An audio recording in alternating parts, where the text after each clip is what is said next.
Local support for today's News 6 has been provided by the Northwest Ohio Educational Technology Foundation, Bowling Green State University, and the members of WBGU-TV. Hi, we're the 6th grade class of Lake Elementary. Welcome to News 6.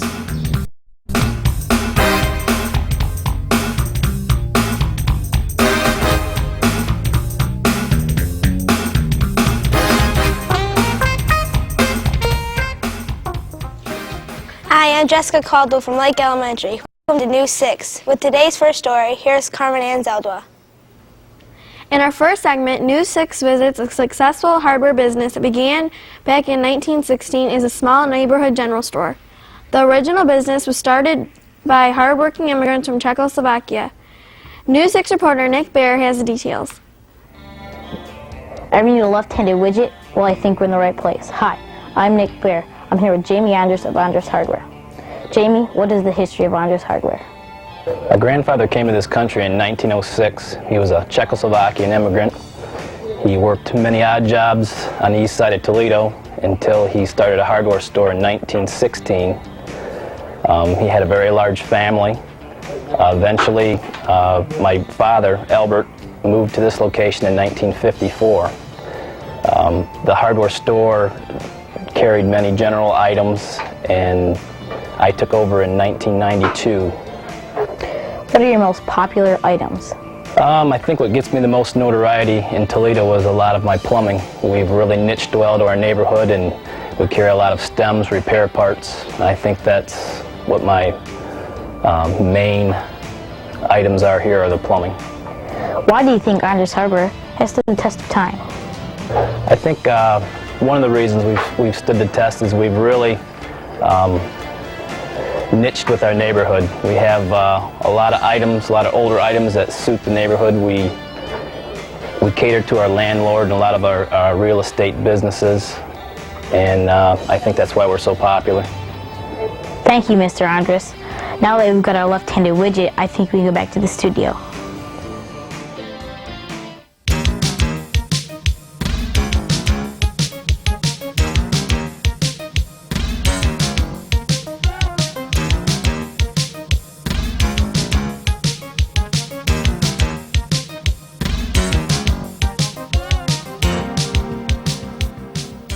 Today's News 6 is produced by Lake Elementary in Millbury, Ohio.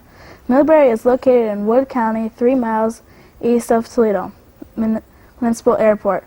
Millbury was founded in 1874 and has a population of 1,081. Our next story takes a look at the cross-section of diseases. News 6 reporter Brian Walters spent some time with Ed Calamini, a lab technician at the Medical College of Ohio, to find out how doctors get the closer look at pieces of tissue in order to diagnose diseases. Hi, I'm Brian Walter talking with Mr. Ed Calamini about his job as lab technician at the Medical College of Ohio. Mr. Calamini, your official title is electron microscopist. What does that mean? Electron microscopist is a person who uses an electron microscope for various parts of either a research project or in the diagnosing of diseases on human tissues. What is an electron microscope? Electron microscope is a microscope, but it uses electrons as opposed to light to be able to see the tissues with. What is the process that you go through to take pictures of the tissue? Very briefly, what I do is get a tissue from a person that's taken out by a surgeon. We fix the sample in a glutaraldehyde solution, and various ways we go through and dehydrate it with alcohols, then put it into an epoxy resin, which is a liquid, and put that into the oven. It polymerizes, makes it solid, and we section it on a microtome, stain it again, and then put it in an electron microscope to take pictures of. What do you like most about your job? What I like most would be every day it's a different type of sample or a different disease in a given sample. What does a doctor look for on the photographs? Oh, that would depend on what tissue it is and what disease it is. Some of the things they're looking for deposits of immunoglobulins. Others they're looking for degeneration in like muscle tissues where the fibers are falling apart. It depends on what the sample is. Thank you, Mr. Calamini. I guess it really is a small world. Now back to the studio. This week in Kids View, the 6th graders at Lake Elementary talked about important figures in our current history. Let's listen to what they said. Hi, my name is Chelsea Older with this week's Kids View question, which is, if you could change places with someone in history, who would it be and why? If I could change places with anybody in history, it would be Betty Montgomery because she gets to make laws and she helps people. If I could change places with anybody in history, it would be President Clinton because I think presidents can do a lot for the country. If I could switch places with anybody in history, I would pick Neil Armstrong because he was the first person on the moon.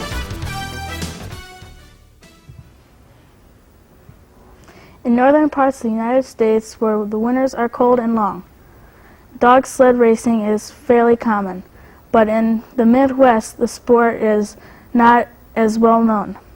News 6 had the rare opportunity to talk with a family who would be considered dog sled enthusiasts. Here's News 6 reporter Amanda Evans with the story. Hi, I'm Amanda Evans talking with Mr. Lewis Goldstein and his daughter Ashley about their experiences racing dog sleds. Mr. Goldstein, what kind of dogs do you raise and why? We raise Siberian Huskies and Alaskan Huskies. Most of our dogs are Siberian Huskies. They're the stronger dogs. They're not sometimes quite as fast as an Alaskan. So we use an Alaskan to pace our Siberians. What is the sled made out of? Most traditional sleds are made out of ash, green ash or white ash, although some of the newer sleds are made out of plastics, nylons and Delrins. The sleds we have here today are both green ash. What kind of racing do you do? Well, we do sprint racing. Sprint racing consists of the dogs just running as fast as they can. The races tend to run about 1 mile long per dog. So if you have 6 dogs, you're running about 6 or 7 miles. But it's called sprint racing as opposed to long distance racing like the Iditarod. You've probably heard of the Iditarod race up in Alaska. It's over 1,000 miles long. It takes about 9 days to run that. But we run sprint racing. Most of our races last less than half an hour. Do you and your daughter race the same team of dogs? Well, I race a 6-dog team normally. Ashley races a 3-dog, right?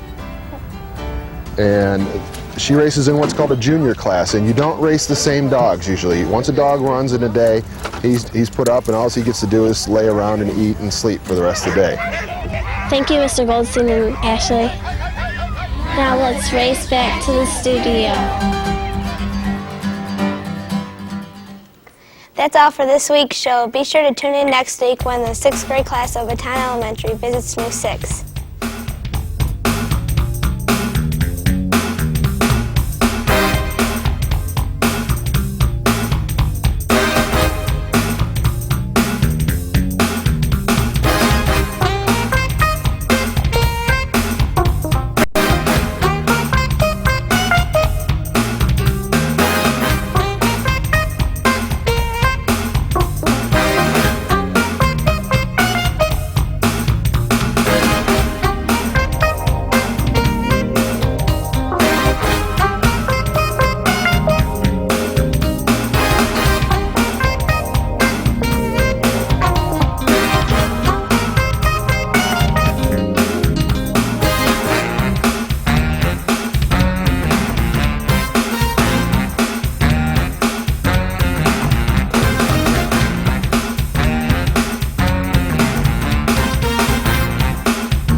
Local support for today's News 6 has been provided by the Northwest Ohio Educational Technology Foundation, Bowling Green State University, and the members of WBGU-TV.